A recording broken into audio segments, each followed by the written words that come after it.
What's going on, guys? Welcome back to another Aether Hour.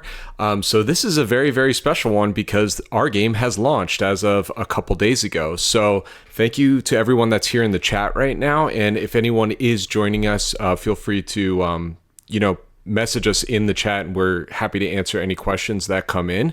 But yeah, today's just going to be kind of like a celebration Aether Hour. We're going to hang out, talk about launch, talk about how we're all feeling right now, maybe like some very subtle ideas of plans for the future. And Gina's going to be streaming the game. So welcome everybody. So let's just kick it off. How is everyone feeling right now that we launched our game after working on this for so long? Dwayne, you want to? Tired. We all know that, right? I'm happy about the positive response that it's been getting. People seem to be responding to it very well. So that's my main takeaway is relief and cautious optimism. Yeah. And exhaustion, but mainly the first two. Yeah. Yeah, spoilers, but we have been getting pretty good reviews, which is awesome. People seem to be very, very much liking the game. We're sitting at an 83 on Metacritic rate now. Man, I can't talk. And if you go to our Steam page, I believe it's saying 99 reviews, and that's like kind of wonky because some are like review codes, some are not. So if anyone wants to be the 100th person to write a review, we would very much appreciate that. So if anyone here has played the game and hasn't written a review, please write a review. It would really, really help us out. We're looking at you, Alex. Oh man. But yeah, this has been a long time coming, and it's really cool to see this thing finally get pushed out. So how you feeling, Josh? Excited.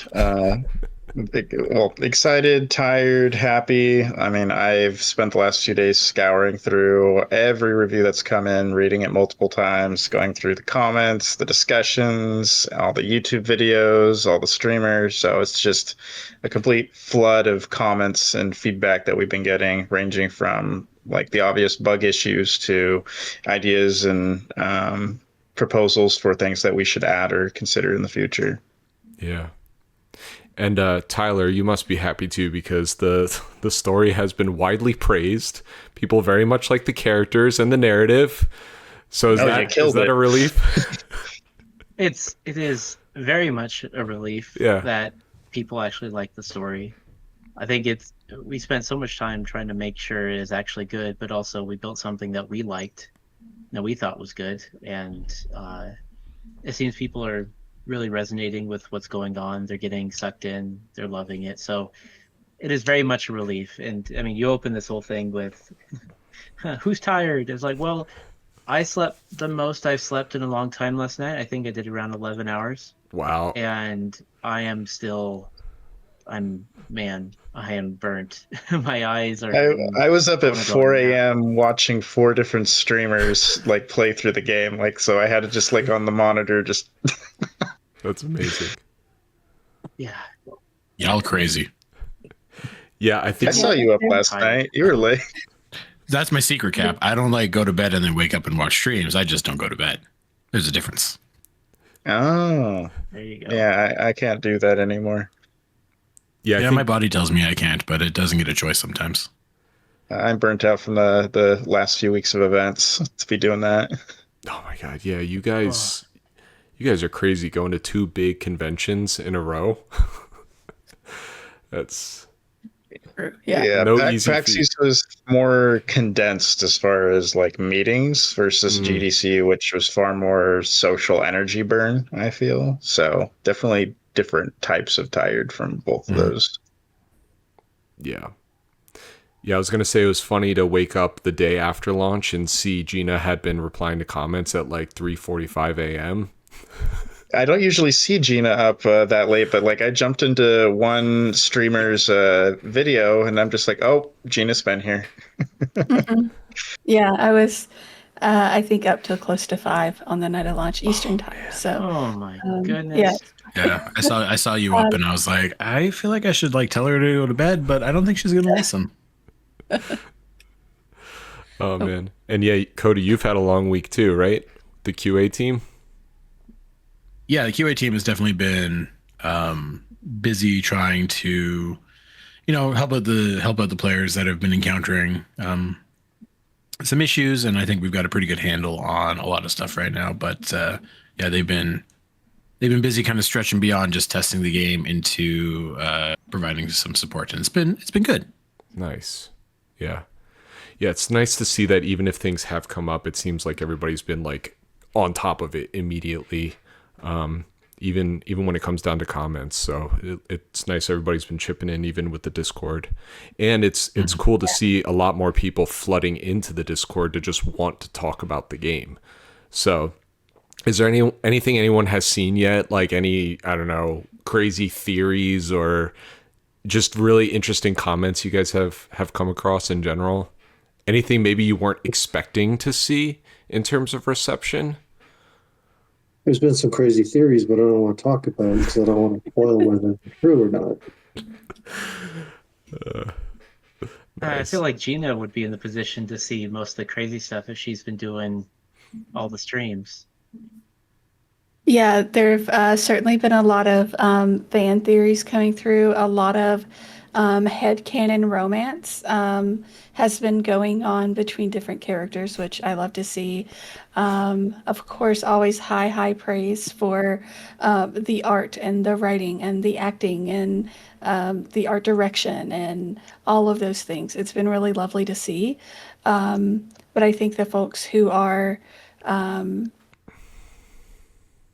just like a lot of talk about cosplays are the things that really they grab my attention. So like I want to see people dressing as Gia and Tayana. Tayana's the one that I'm really eager to see. I love her cape. But one of the favorite pieces of content that I've seen so far actually came a bit before launch, and it is a piece about the Aetherians, and that is here on YouTube. So I would encourage you. I love that video. Yeah, to seek that out.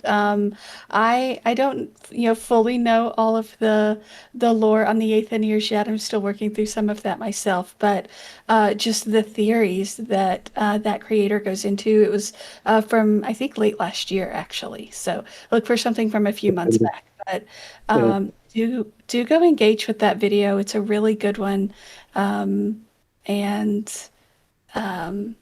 yeah, I'm struggling for the specifics, and I know if I click out of the game to look at anything, it's going to go to my pause screen.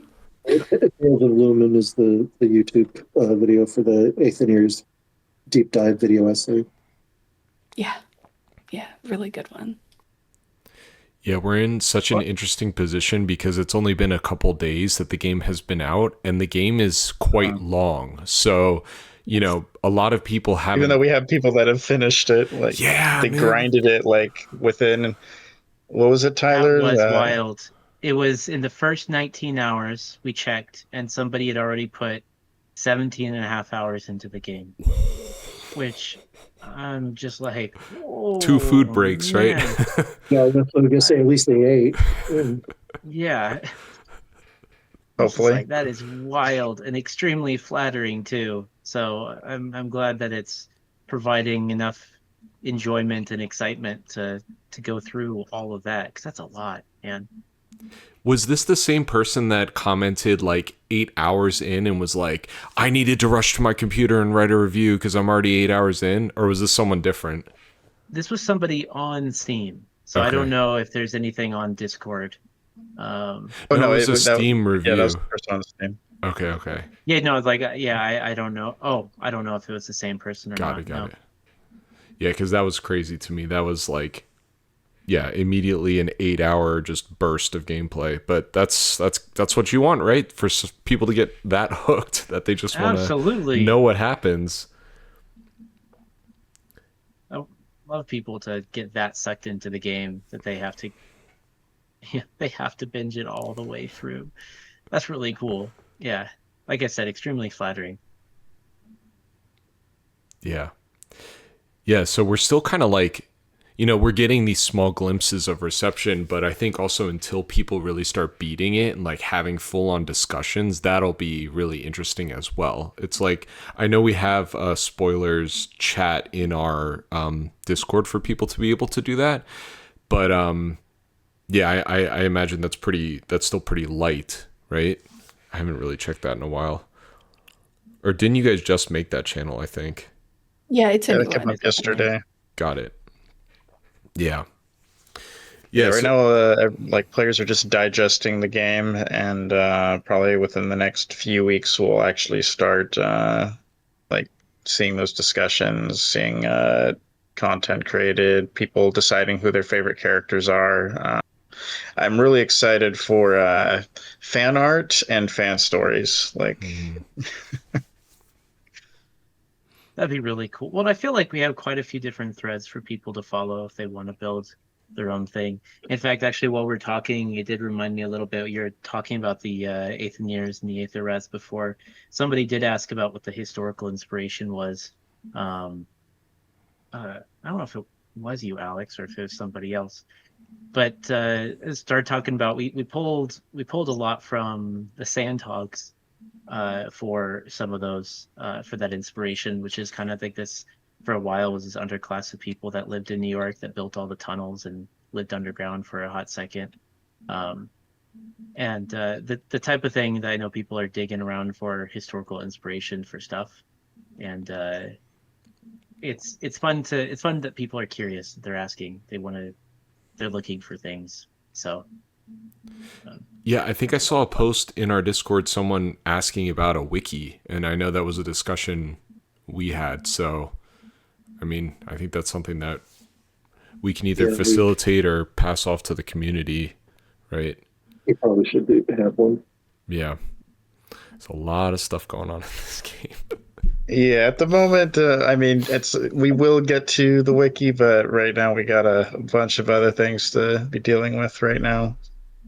You want to speak as to some of those other things we have to deal with right now or are working on? Just immediate bug fixes, just gathering comments. We're doing the retrospective of the project, so that takes up quite a bit of our time as we discuss, like, how did we do on this project and kind of what is next. And yeah, it's just kind of a whirlwind of activity for this week at Seismic Squirrel. Yeah. to say the least. Yeah. To say the least. I'm looking forward to putting all of that together and reading it all. Well, going back to surprise things that we've seen, somebody did make a, I don't know if you classify as fan art, but they picked up on the fact that two of our actors were in Honkai Star Rail, and they took their Honkai Star Rail character. Yeah, I saw that. Yeah, so it was just hilarious. I had to show my daughters because they're both obsessed with Honkai Star Rail. That's awesome. I saw that one too. It was really cute. Very clever. It was so fun getting the voice actors. Yeah, they just on. like pasted their heads on their Aether and Iron bodies. That's amazing. We need to get Rhiannon to do a stream because it'd be fun watching her reaction doing a playthrough. Yeah. Yeah, one of the voice actors is doing a playthrough. I'm not sure where she's at today, but somebody from Act 2, the actor is Happier, Hayr_. I was watching that the other day. Yeah, and it's been a lot of fun to watch them and their community react to the game. It's really good. And I think Happier might want to come on stream sometime too one day. Or on this call with us. Yeah. Yeah. That'd be awesome. Love that. Do they continue their stream over the course of the week? Because if I remember correctly, that was a series until I think they continued yesterday, but I missed it. I was having a rough There's day. so many streams and everything flying all over the place. It's hard to catch it all. Alex asked, I've been wondering who the inspiration for Iron Hand was, if there was any. Oh, yeah, let me pull that up.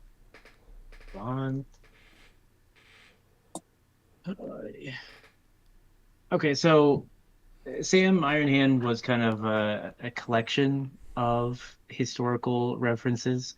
I think a lot came from Samuel Gompers, who at the late 1800s, early 1900s was a labor leader at the time. And so we pulled some of his demeanor, some of his background in order to put him together for her. Since I don't think we ended up actually finding any good, like, I don't think we had any videos of him.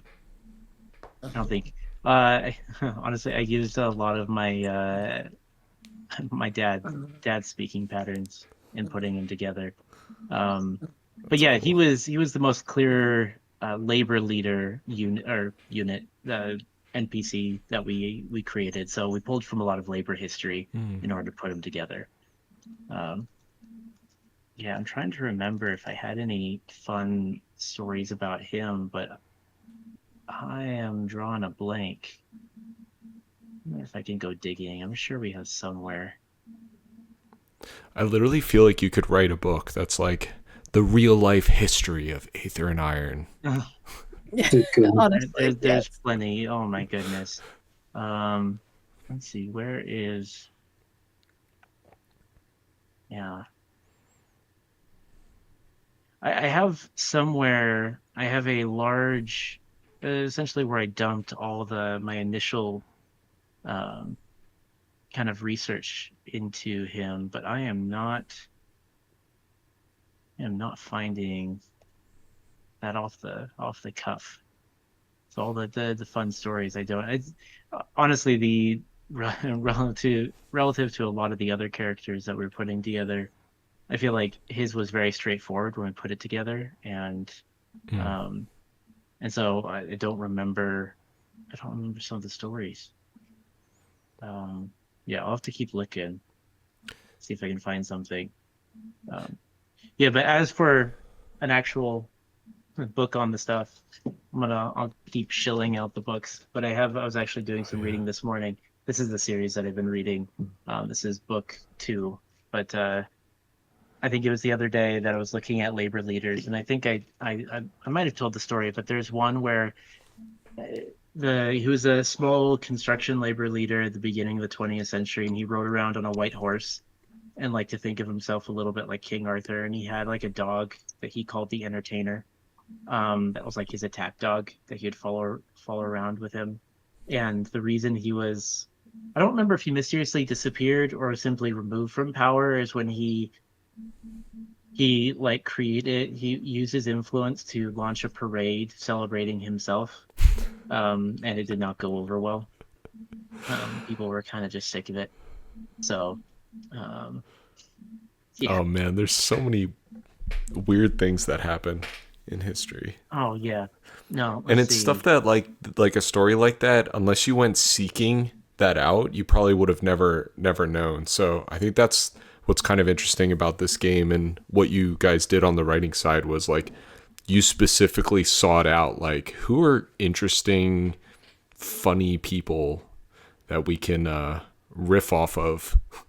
Well, it's a bit of a cliche some of the most unbelievable, outlandish characters and situations we have in the game are actually based on reality. Yeah. Okay, I ended up finding my notes. So, Gompers was one of the people that he started off his life rolling cigars, as as a child. Apparently, he enjoyed singing while he did so. But then, when he went to become a union leader, the first thing he pushed for was creating the 8-hour workday. So we can, thanks to him, we actually have a time that we can end the workday and type of And thing. how close was this to Henry Ford? Because I always thought that was the kind of start of that. He was doing it at the beginning of the 20th century. So I don't have years here. But I think he was a big part of the IWW, or at least around that time, and that type of thing. Let's see. He was a Freemason. Died of bronchitis. Okay, so these are old notes, because I have here died of influenza, then bronchitis, then diabetes, then heart failure. But that you can't die multiple times, so something wasn't going well. And he's buried next to Andrew Carnegie, which is a little bit of historical irony, I suppose. Interesting. And here's a fun quote that I pulled out from him. Young man, you know that you can climb the highest mountain if you got the patience, do it one step at a time. Yeah, that's cool. So Alex there said you you go. can't die that many times with that kind of attitude, Tyler. No, no, no, no. I think when we were doing a lot of, I mean, when we were researching Sam, is also a lot of it, when we were first figuring out kind of the lore around the Ledgemen, right? Because we're trying to think about what would be a large union group. And my grandfather was a longshoreman, and he has lots of stories about how they operated, what they did, and how important they were. And so we're trying to figure out like what would be the equivalent of a longshoreman, a ledgeman. And so I got some early names that we threw around also. Uh, Longlands, Longlandmen, Lawnlemen, Cliffmen, Long Cliffs, Gunwoman, Longwoman, Edgemen, Long Ledgers, all sorts of stuff. And so, yeah, man, this is a very long page of notes of a whole bunch of random type of stuff. Okay, one last thing about this guy, and we can go to a different topic, so it's not just me talking about history. But he collapsed at the Pan American Federation of Labor meeting in 1924 in Mexico City. But he was super worried about dying abroad, and so while he was dying, he was quickly as possible transported to New York so that he could die in the United States. Mm-hmm. So I imagine there's one of those things about where he actually died is probably up for debate, but yeah. Interesting. Anyway, okay, there's done with history stuff. Well, here's something else. Alex says, what was the 7-round Italian-made revolver? Because I did some digging when trying to find anything on it. Yeah, no, I was looking because somebody asked earlier, and I think we found the answer for what the weapon was. Because normally it's 6 rounds, right, on a revolver? Yeah. Yeah. Dwayne, do you have? Because either the barrel would need to be bigger or the bullets would need to be custom, right? Well, the cylinder would just need to be bigger. Yeah, the cylinder. Trying to find. Because you for sure need to buy that now, Tyler. Put it on your bookshelf. Oh yeah. So I think we pulled from. So we had an original concept where I don't know where that is, Dwayne, where we found an actual one from like the 30s or 40s. It was a 7-shot, but we pulled from two different revolvers for inspiration. Oh yeah, that was a while ago. I remember that. And based on the notes, I think we have a Nagant M1 or M1895, but then also we took inspiration from where's that artist? Emily Gizzoni, it looks like. One of our writers, Justin Cummings, is the one that put that together, and so let me message him and see if he found the actual name. Yeah, it's always crazy seeing these like old weapons. This is totally an aside, but if you guys ever played Final Fantasy VIII, there's the Gunblade, and it looks totally ridiculous. And you're like, why would they have invented something like this? And then you find out they really made these Gunblades. Like, I've seen them. I mean, if you look at most Gunblades, they kind of all look to a degree of ridiculousness, but they still were made in actual, like... Yeah. It's so cool. Well, I mean, Gunblades are pretty nice in, like, Hunt Showdown. I think this, when we knew that we wanted to, so we came up with the name 8-shot, and then we had to figure out a way to justify it, so we had to go searching for a 7-shot revolver.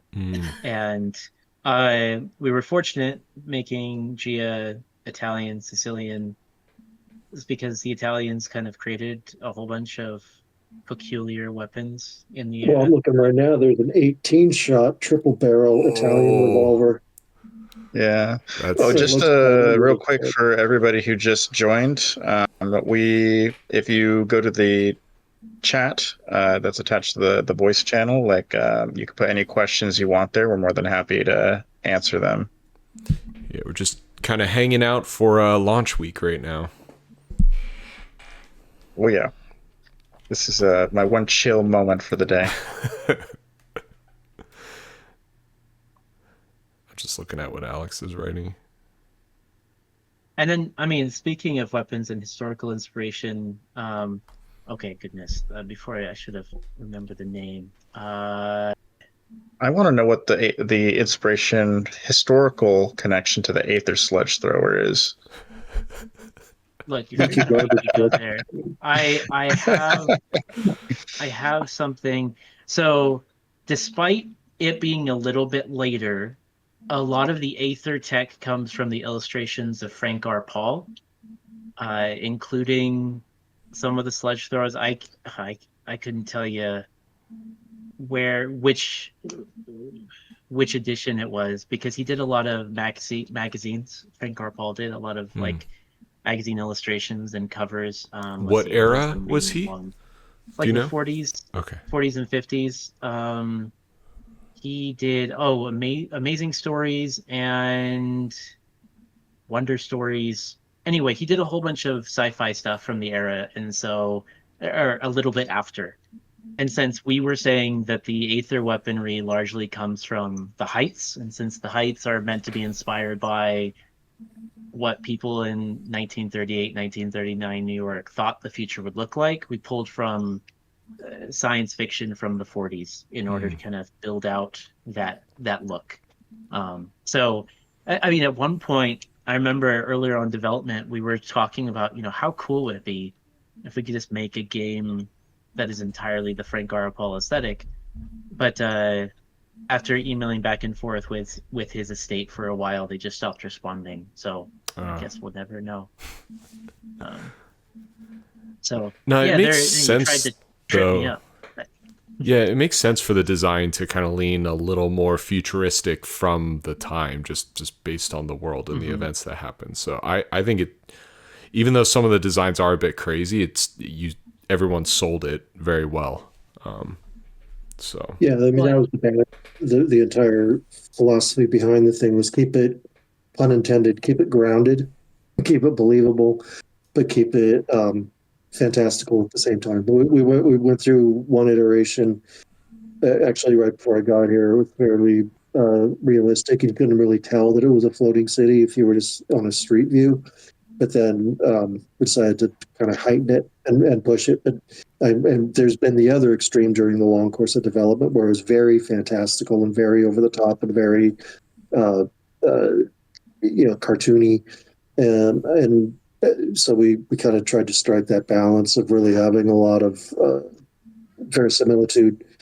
And it's a believable world, but it is also a world of flying cities and hovering vehicles and so on. So yeah, I'm just looking. Tyler just sent an image of the Frank R. Paul.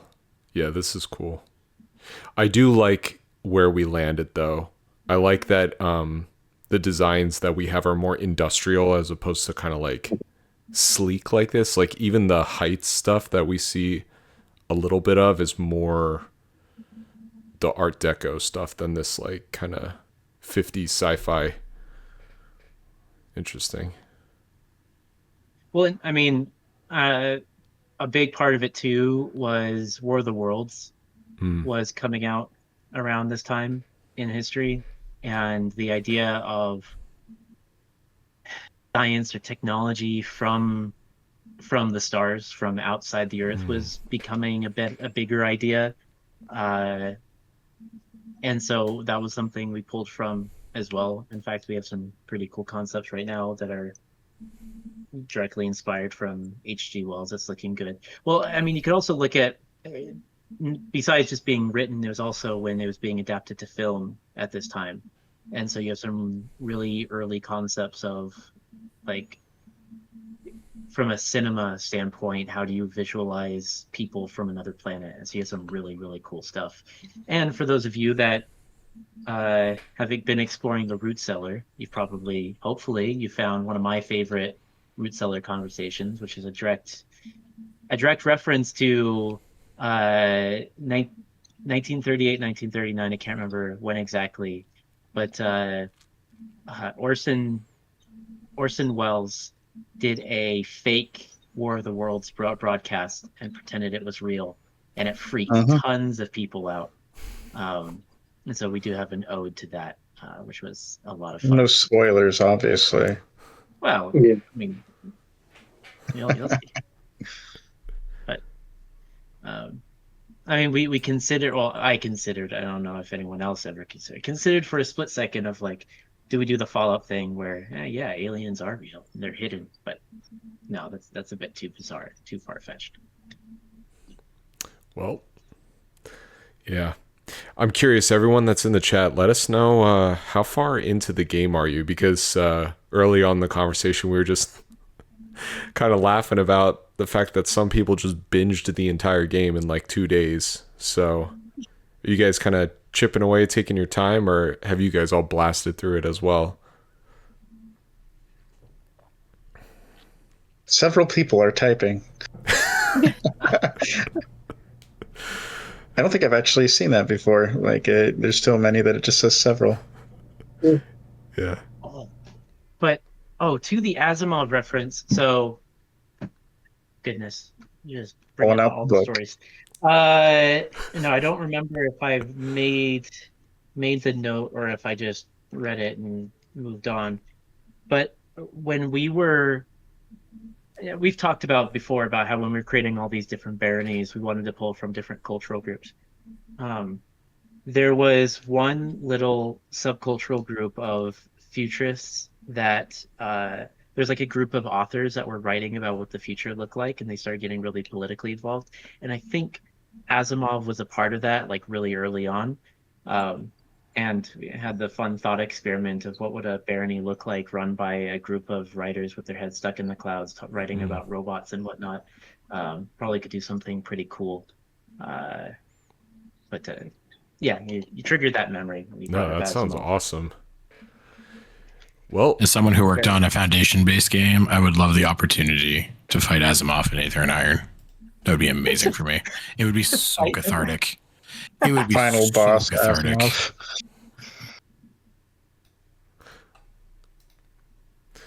All right, let's see. We got someone's in Sorokai is in Dreamland and really enjoying it. Dreamland is pretty sick, not gonna lie. Still chipping away largely due to my need to get a job still, says Alex.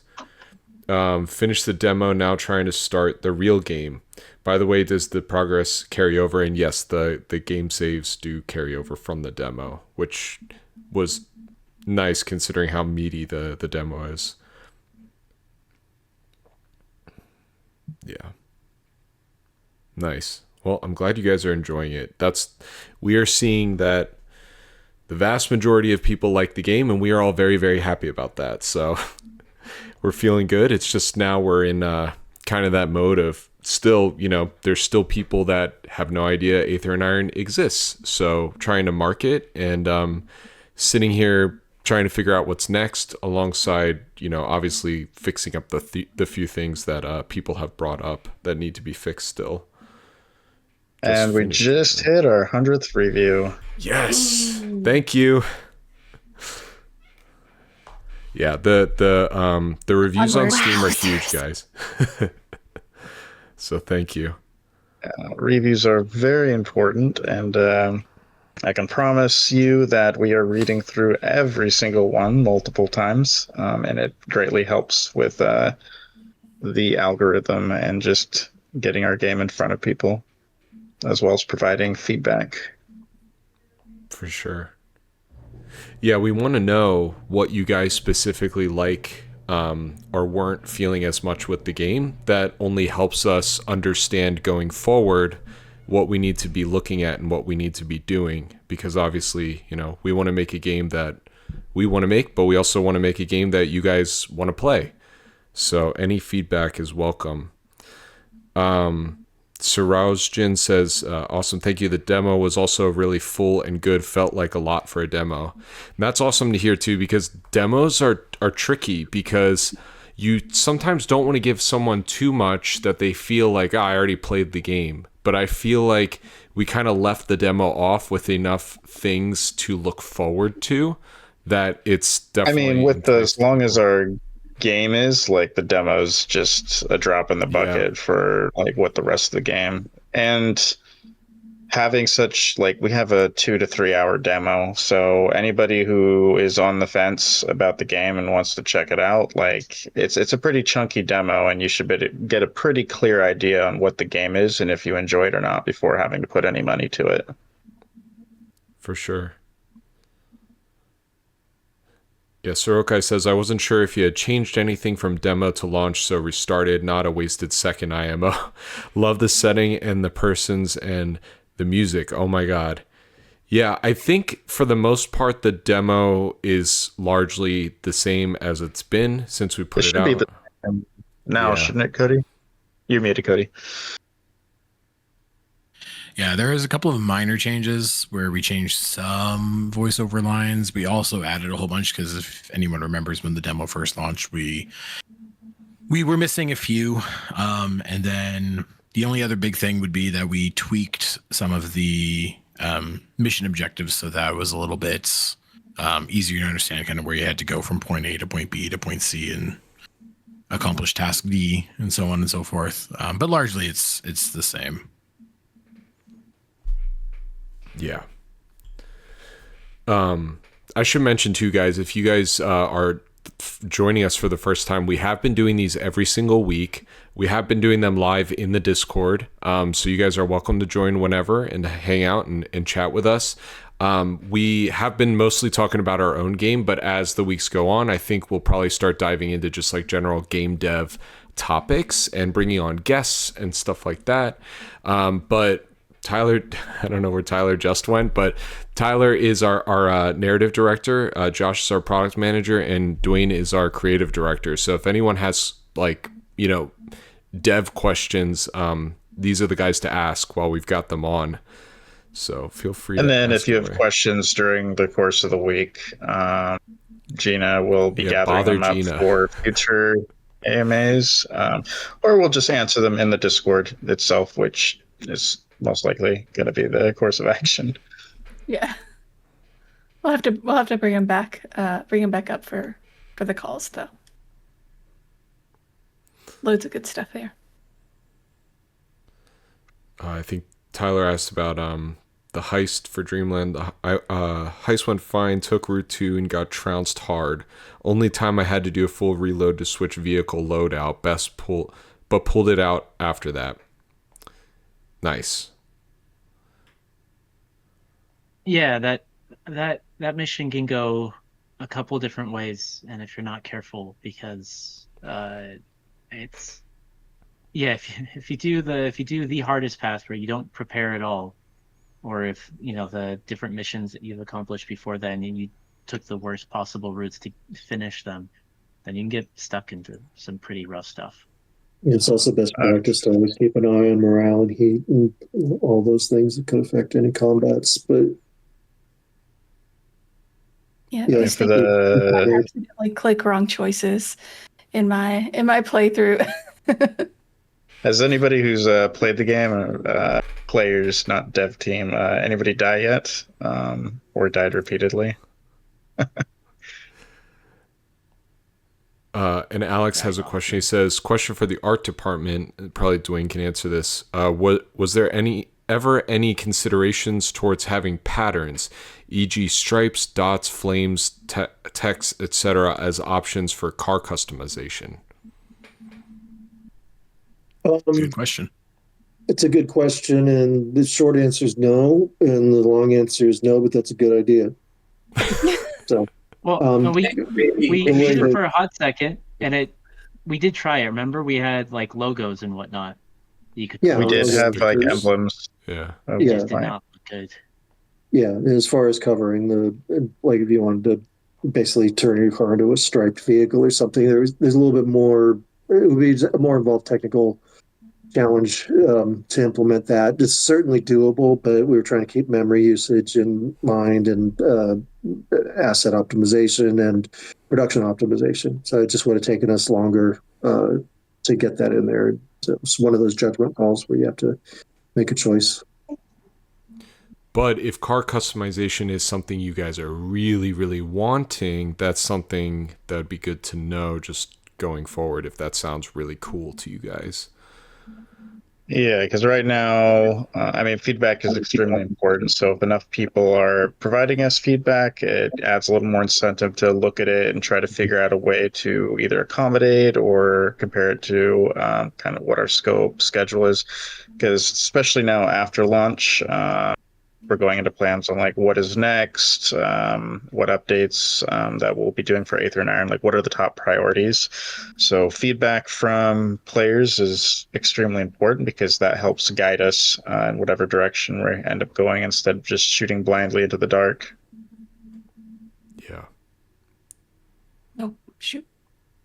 As long as it's real people providing feedback and not just getting spammed by a bunch of bots. So yeah. But what if the bots have really good feedback? I'm just kidding. Gary, I didn't even know you were here. You want to turn on your camera, or are you camera off? He's hiding. It's up to you. Yeah, I popped in late. Sorry. No, you're good. We're just kind of hanging out and talking with the chat. How are you feeling after launch? I don't feel any different. I feel good. I'm just glad it's out there, and now we can actually start hearing feedback from people, and yeah. I feel like the general feedback we got beforehand from like press and influencers is similar to fan feedback, which I think is good. So yeah, in general, everything we've seen has been very, very positive. Most 90% has been very, very positive. Let's see. Oh, Alex, go ahead. By the way, tech tree seems very linear and easy to comprehend. You see it and get the idea of it, of the use right away.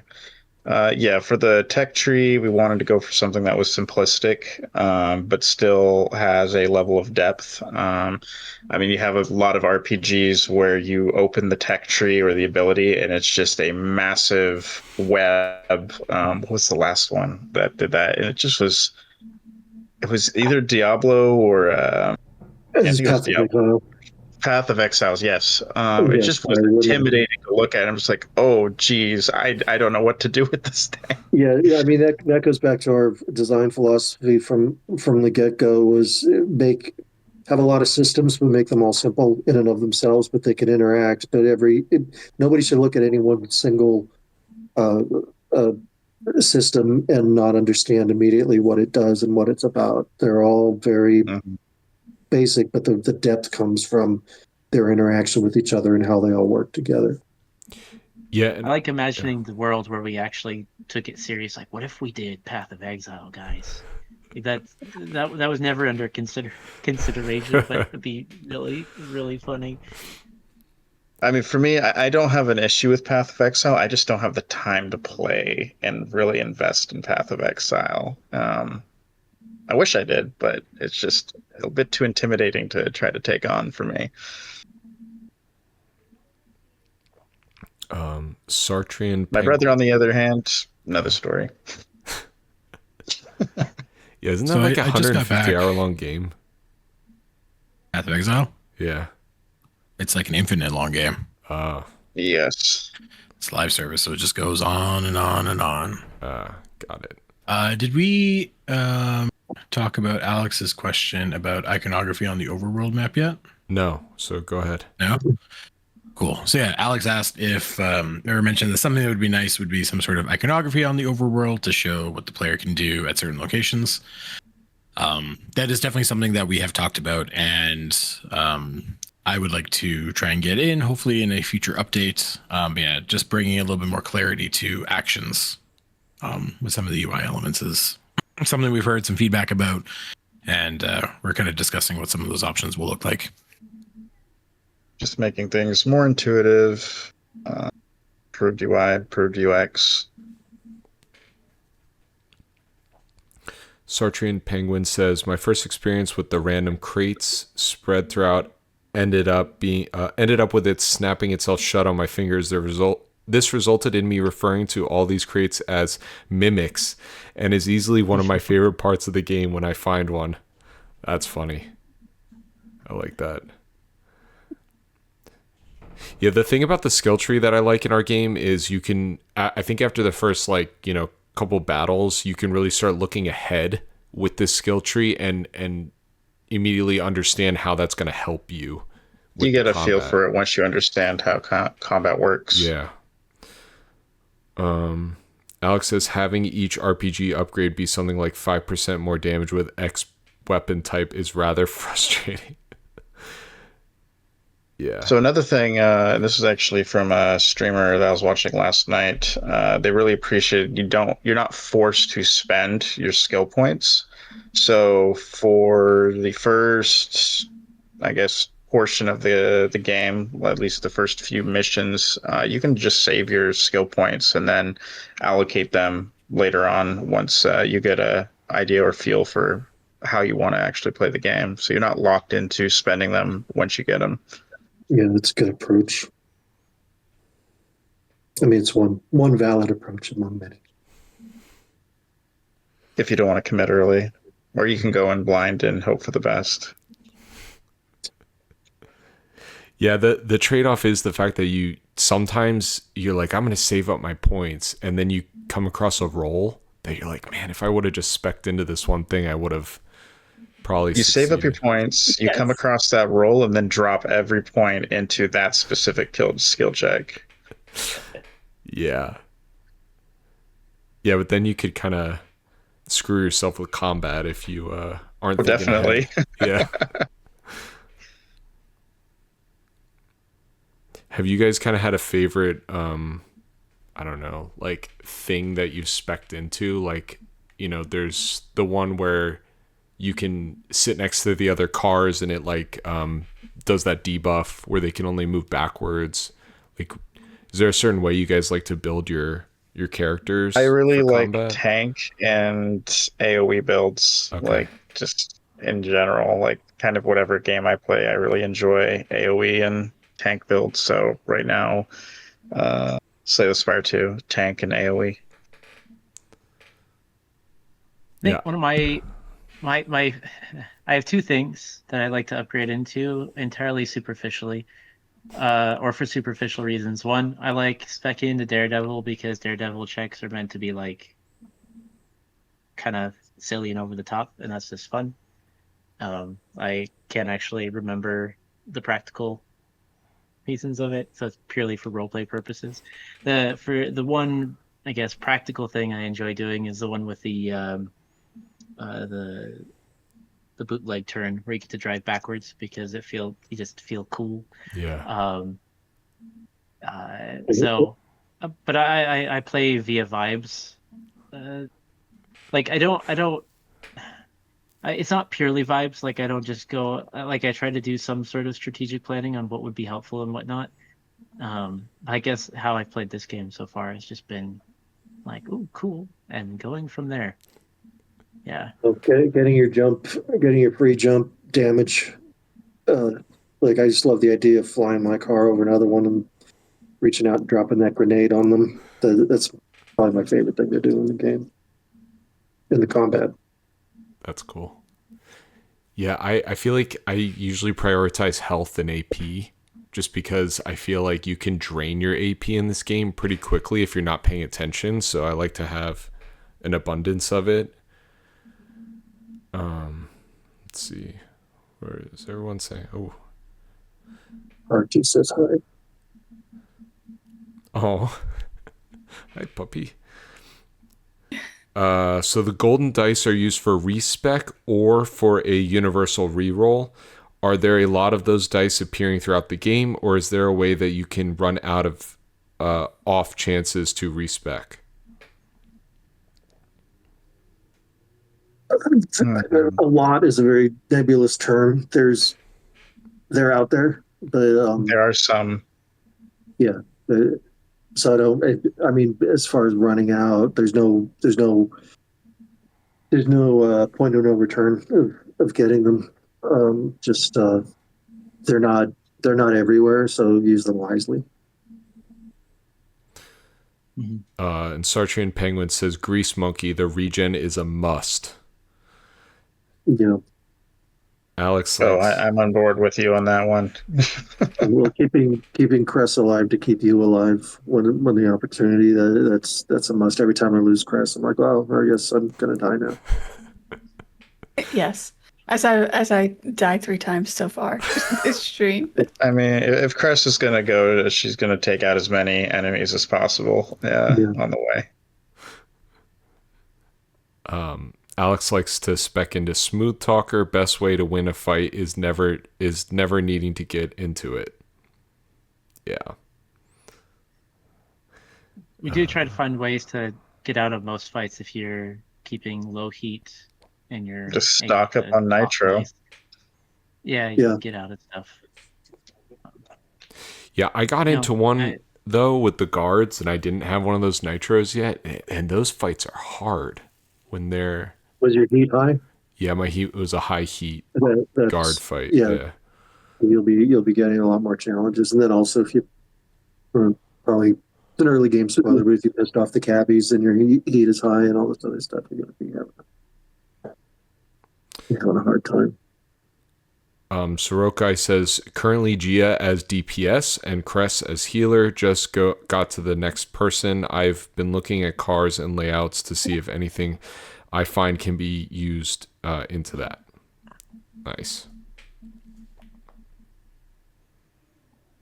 Yeah, that'll be cool too to just see like general builds that people end up with, because there's a decent amount of variety in how you want to kind of play your characters in combat. I also recommend the hidden car. I'm not going to say where it is. I'm going to say it's fun. Best car in the game. Find the hidden car. You'll know it when you see it. I don't think we've gotten any comments from anybody about finding it yet. It's not super.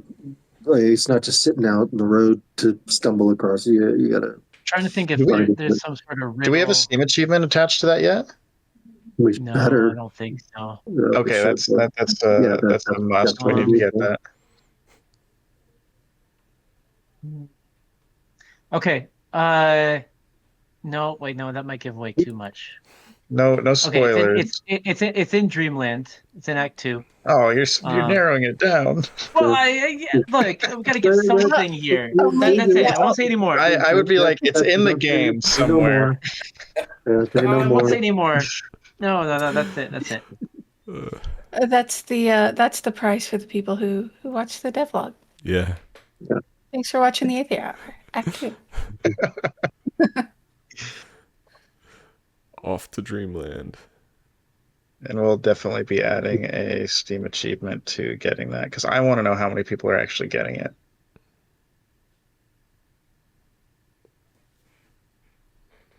Yeah, and I'd also like to know if people like that car as much as the dev team as we like the car.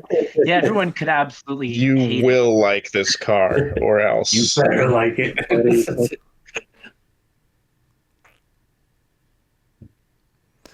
I've been It'd be loving. Really funny if we did absolute opposite reaction. If just people just like, this kind of sucks.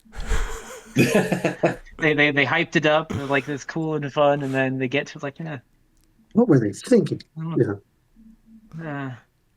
I mean, without going into spoilers on what it is, like, when did we add it? I'm trying. That was in the 11th hour. Conceptually, we added it a while back. We're like, okay, we gotta get this in there, but it didn't actually get in until pretty late in the development. So it was one of those things. Let's get through the cracks. Yeah. We had to force it in there. Yeah. You know, it does. Yeah, when we were trying to figure out, I guess, yeah, the earliest concept, if we go all the way back, when we were trying to figure out what the cars look like in Dreamland, uh, some of the really early inspiration I was looking at were like decorative hearses, right, for that we could use, and they just were, yeah, we decided against it, but that led down a rabbit trail of like weird bespoke one-off vehicles that we have documentation of from the era that were in New York City, and so we found one that we're just like, oh, we have to Yeah, do and we this. needed to find a location for it. It's like this thing makes no sense except in this one Very unique place. It will make sense. Yeah. Cognitive. But people are definitely going to be staring at you if you drive anywhere else. Mm-hmm. Cognitive says, "Can we?" Is that a high heat vehicle or a low heat vehicle? I don't even know. Cognitive says, "Can we find it only at a specific moment of Act 2?" Yes, it's in the course of playing out the story. It's in a specific. There's a branch that you can take. That if you play your cards right during that branch, I think you can sacrifice your regular reward for this one, I think is how we put it. A lot of things have to play out right in order for you to get to it. It's why it's hidden. Yeah, one of my personal favorite characters in Act 2. We'll give it to you. So, yeah. And you're just hacking on the spoilers. No, he's walking like right he's walking a knife with bare feet. It is very hidden. I am just trying to provide a little bit of context. Is this something where if people go back to the previous Aether hours, they can start deciphering clues? Have you mentioned your favorite character? I don't think so. I don't think I've mentioned this character at all. Okay. No, you have not mentioned this. This is the first time it's being brought up, so we're in the clear for previous Aether hours. Unless we want to farm views by it. No. Yeah, no. Yeah, there you go. It's definitely there. And Tyler is in every episode. Yeah. There we go. If you pause the Aether Hour streams, and I'm talking the long form ones, at just the right moment, you can see like some words that are hidden somewhere. We flash the car for one frame in one of the Aether hours. Yes. If you take if you use the Fibonacci sequence and take one of those numbers and apply it to one of the books behind me, it actually spells it all out perfectly. Tyler, don't spoil it. Man, now I'm thinking we should have had some more planning about this. That would have been so cool. Way too much. How many conspiracy theories about Seismic Squirrel can we create? Yeah, I have my fair share, and I'm in the middle of it. It should have been fun yesterday for April Fool's too. Oh man, I know we missed our chance. We missed it, but you know what? We were just so busy because we launched. We have a whole year to a whole year to plan something. 2027. Leave your ideas in the comments below. You need to put on 3D glasses. Bringing in smell-o-vision. That's amazing. Yeah, I mean, it'll be exciting. We're definitely going to see way more stuff pop up in the next couple weeks. Oh, I'm buckling myself up for the weekend rush it will probably happen. So, no weekend. I think what feels super weird is just the fact that, before you launch, there's, certain people you send keys to already. So it kind of felt like the game was already out, but the game wasn't actually out. Now it's out. So at this point, I have no ideas which ones were hints and which are just messing around. Job well done. Yeah, we did. Mission accomplished.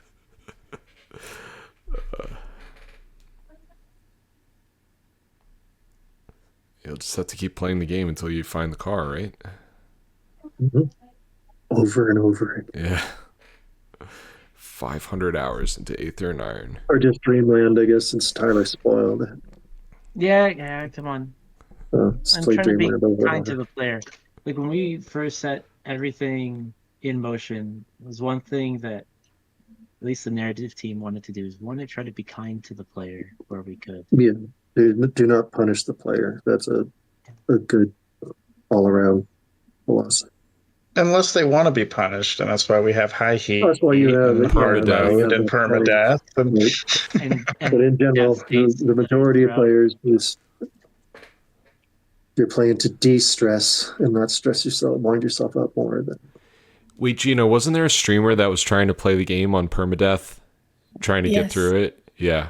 And they're also in Discord here with, or not in the call with us, but they are in Discord. Queen Gambit, I believe.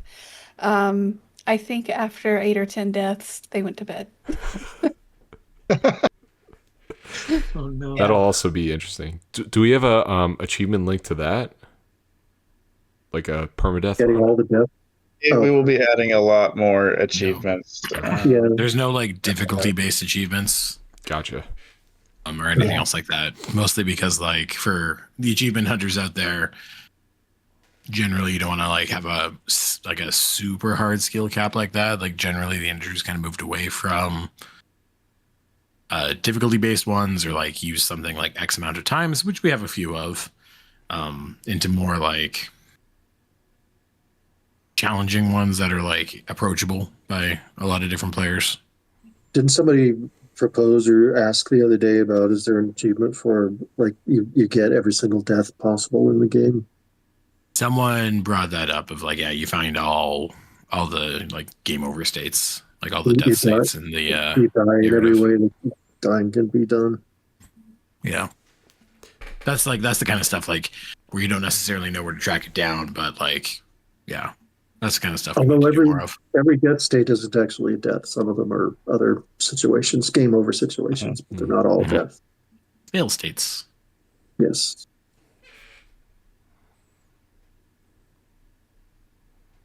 They're talking about some cool looking car. 1933 Dalmatian. Yeah, we actually had that as a reference for some of our bigger cars like a while back. I think we still have them sitting in an archive somewhere, but yeah. I have a lot of cars sitting in the archive somewhere. A lot of archives somewhere.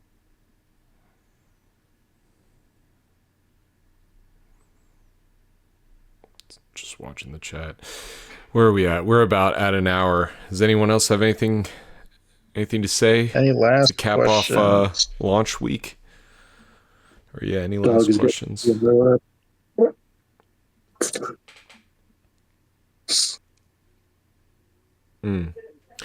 I would just say I'm super excited that the game's out, and I think we all worked really hard on it, and for all the diehard guys that come to all the AMAs, thanks a lot for your support and all the cool questions.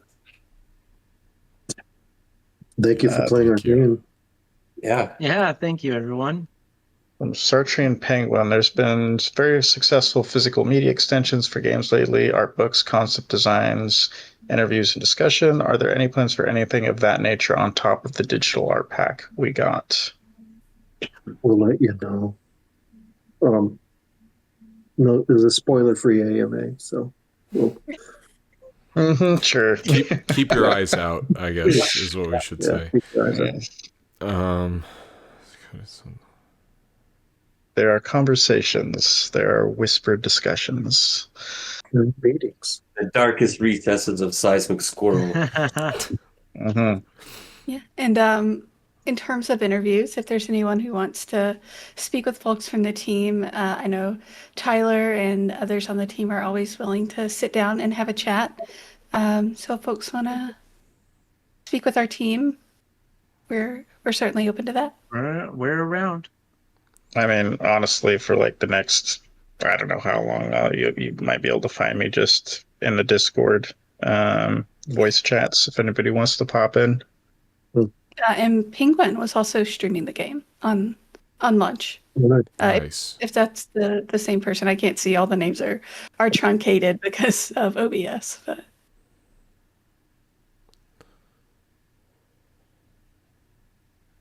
Okay, Sartrean Penguin is just saying there's interest in it. I've seen discussions in chat. Art gets brought up a lot in a lot of reviews too, just throwing all that out there.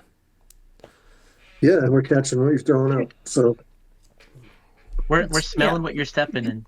That's one way to put it. Thanks, Tyler. Cool. All right, guys. Well, thank you so much for joining us, and thank you so much for playing the game. Just know we'll be back again next week with, I think we're kind of opening it up to just anyone on the team, as far as I know. So there will be some new faces, most likely, and you can, ask some more questions based on whoever's joining us. So we will see you all next week, and thanks again. Bye, everyone. All right. Bye, everybody, and thank you. Bye. Bye.